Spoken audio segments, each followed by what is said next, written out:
የመጀመሪያ ሁለት ፊደል አይተህ ትሞላቸዋለህ። የመጀመሪያ የሚሆነው ማለት ነው አንደኛ ላይ ያለው ይሄን ጃፓን። እሺ ጃፓን። ሁለተኛው ስፔን። እሺ ሶስተኛው ፍራንስ። አራተኛው ካናዳ። እሺ የመጨረሻው አውስትራሊያ።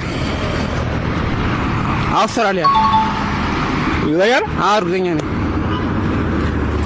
አውሮፓ። አውስትራሊያ። አውስትራሊያ።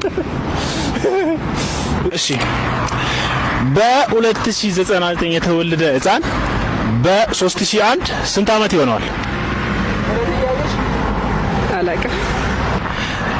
ነገ ቅዳሜ ከሆነ ትናንትና ምን ነበር ማለት ነው?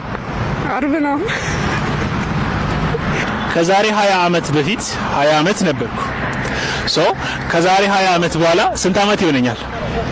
ከዛሬ 20 አመት በኋላ 40 ነው። 40 አመት። አዎ